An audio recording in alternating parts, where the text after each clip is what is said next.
కింద ఏ రకంగా నిర్మాణం చేసి వాళ్ళు ఏదో బేస్ క్యాంప్ అనేటువంటి మాట వాడారు. సరే, దానికి మళ్ళీ ఏదైనా పేరు పెట్టొచ్చు కాక.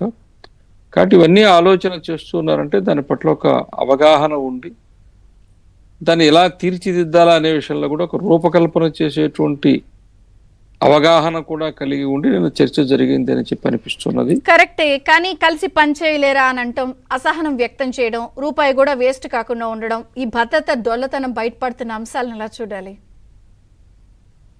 ఈ కలిసి పనిచేయటం అనేటువంటిది వ్యక్తుల మధ్య ఉండేటువంటి అవగాహన, వ్యక్తిత్వాల మధ్యలో ఉండేటువంటి పోటీతత్వం. ఇది ఎప్పుడూ ఉంటుంది. కొన్ని సందర్భాల్లో బయట వస్తుంటుంది, కొన్ని సందర్భాల్లో బయటికి రాదు. అంటే ఎవరో ఒకరు అధిగమించటం, ఎవరో ఒకరు తగ్గటం అనేటువంటిది జరుగుతూ ఉంటుంది. అవన్నీ మామూలు విషయాలు, వాటికి సంబంధించి పెద్ద అనుకోవాల్సిన విషయం ఏం కాదు. వాళ్ళు సర్దుబాటు చేసుకుంటారు. ఇక రూపాయి ఖర్చు అనేటువంటిది రూపాయి ఖర్చు అంటే నేను ఈ అంశం ఎందుకు ప్రస్తావన తెచ్చానంటే, చెప్పండి, ఆగమ శాస్త్ర సందేహం ఇది చాలా మందికి కూడా. సామాన్యంగా ప్రతి దేవాలయానికో ఒక గుడికో దాన్ని ఏమంటారు, స్థల పురాణం ఉంటుంది. ఆ స్థల పురాణం ప్రకారం దానికి ఒక విశిష్టత, ఒక ప్రాముఖ్యత ఉంటుంది. కానీ రూపాయి ఖర్చు పెట్టడం అంటే ఎక్కడికక్కడ నమూనా దేవాలయాలు కట్టేయడం, ఎక్కడికక్కడ చేసేస్తూ ఉంటే దానికి ఇక డబ్బులు వేస్ట్, దానికి కూడా అంతే ప్రాశస్తం ఉంటుందా? ఒకటి, తిరుమల తిరుపతి దేవస్థానము ఇతర ప్రదేశాలలో దేవాలయం కట్టడము అనేటువంటిది ఇప్పుడు తీసుకున్న నిర్ణయం కాదు.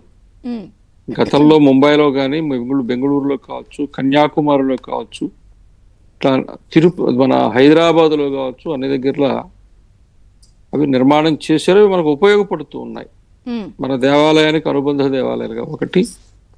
రెండవది ఏంటంటే తిరుమల తిరుపతి దేవస్థానమే వాటికి నిధులు సమీకరించాలా అనేది అవసరం లేదు.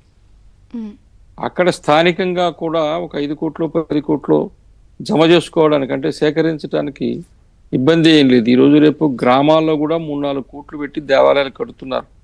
సాధారణమైనటువంటి గ్రామాల్లో, చిన్న గ్రామాల్లో కూడా. కాబట్టి దేవాలయాలకి నిర్మాణానికి డబ్బులు ఇచ్చేటువంటి దాతలకు ఏమీ ఇబ్బంది లేదు.